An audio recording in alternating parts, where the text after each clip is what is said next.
Hi, this is Maggie from Design Code Debug Repeat. Welcome to the channel. This video and the others in the Chapter 6 Problem Solving with Python playlist are an introduction to the concepts you will need to write programs with lists. This video accompanies Problem Solving with Python Chapter 6, but it's okay if you don't have the book. The videos stand alone as instruction on these topics. In the last video, we introduced lists. We talked about how to define a list, how to index into a list or access its individual elements, how to find the length of the list, and how to change an element in the list. We also saw the index out of range error. In this video, we're going to talk about list slicing and appending. Let's dive in. I'm going to start in the idle console. And I'm going to start by defining a list that has at least 7 elements, so we have a good example for slicing, which is making a new list from parts of an old list. So I'm going to continue with our inventory example from the last video and define a list called inventory. So inventory equals, and then open square bracket, and then I'm going to write out 7 inventory items. They're strings, so each item will be enclosed in quotes, and each item will be separated by commas. Let's have key, comma, potion, comma, book, comma, apple, comma, coin, comma, bandana, comma, and gloves, and then close square bracket, enter, and if I type the name inventory, the console responds with my list. List slicing is a syntax that allows us to create a new list, which is a sublist of an old list. Let's start with an example, and then we'll look at the syntax in more detail. I'm going to assign my slice to a new variable, otherwise I can't use it. Let's take the first 3 items from the inventory. So I'll write first 3 equals, and then to slice inventory, I'll write inventory, open bracket. And remember, if we put an index in there, we'd be accessing an element. So if I put inventory sub 0, I'd be accessing the string key. But if I put indices separated by a colon, then I'm specifying a slice of values to extract as a list. And the way I specify those indices is the index of the first element I want, so index 0, colon, and then 1 beyond the last index I want. So I want key at index 0, potion at index 1, and book at index 2, so I have to put 3. I think of that as up to, but not including, the last index. So we're slicing from index 0 up to, but not including, index 3. You might remember that ranges work the same way when we're writing a for loop. So inventory open square bracket 0, the index of the first element I want in my slice, colon 3, 1 beyond the index of the last element I want in my slice, and then close square bracket, and I'll press enter. And if we ask Python to evaluate first 3, it shows me a new list consisting of key, potion, and book. Now this is a completely new list. There are languages in which you can perform an operation like this, and you're basically getting a new view of the same data. This is not a new view of the same data, it's a new list.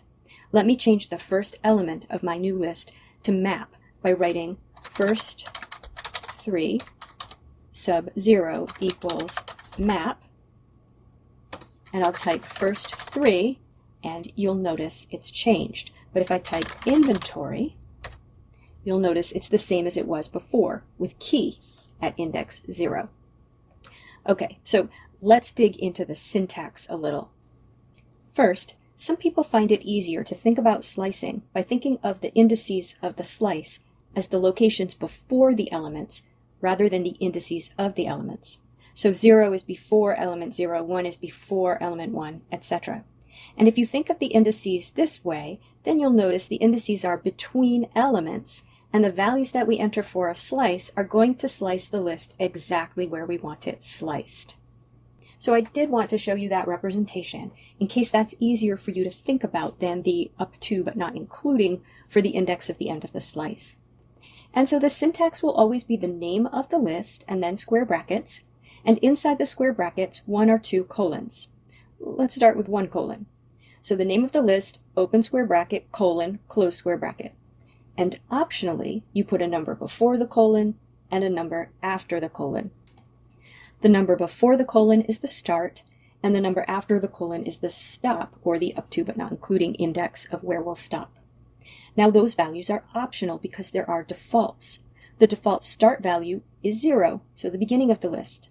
And the default stop value is the length of the list, so the end of the list. So look at what happens if I write inventory2 equals inventory, open square bracket, colon, close square bracket, enter. Now I'll type inventory2, enter, and it's a copy of the whole list. Does that make sense? We started at 0 and went up to, but not including 7, the length of the list, so all of the elements were copied. And again, and this is important, a slice is a copy, so changes to inventory2 will not impact the original list inventory. Now, I can use one default or the other. I don't have to use both.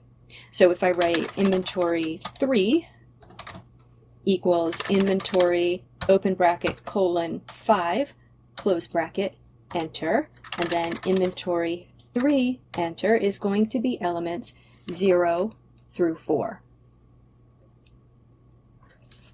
If I write inventory4 equals inventory, open bracket, 2, colon, close bracket, enter, and then inventory4, enter,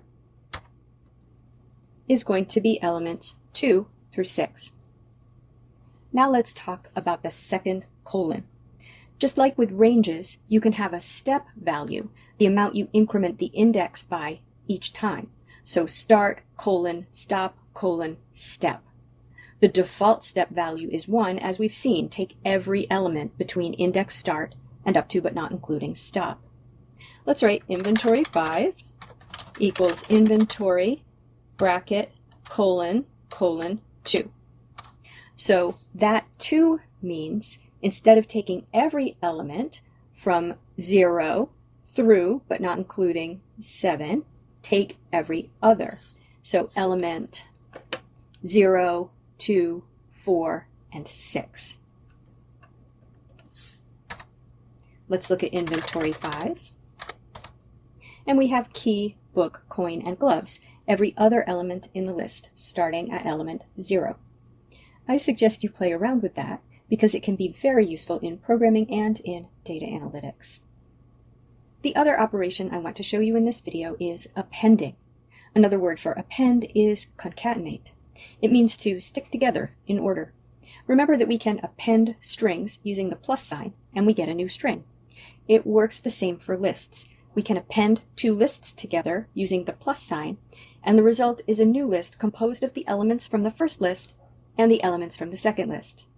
So if I define food equals bracket and then in quotes apple, comma, banana, comma, pear, and then close bracket, and a second list, clothes equals bracket and then in quotes hat, comma, gloves, comma, hoodie, and then close bracket, then I can write stuff equals food plus clothes.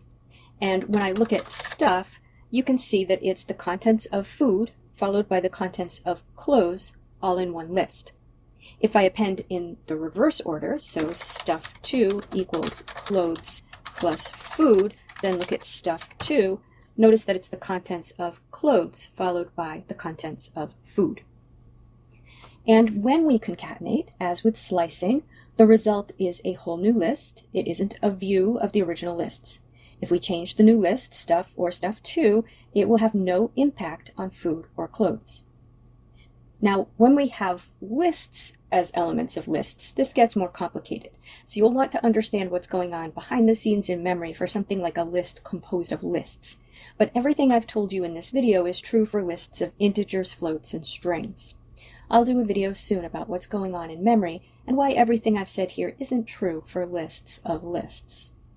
I'm going to end this video here, and I urge you to practice with this. I've included an auto-graded exercise in the description of this video so you can practice with writing list slicing and concatenating code. Once you've mastered the concepts here, you're ready to move on.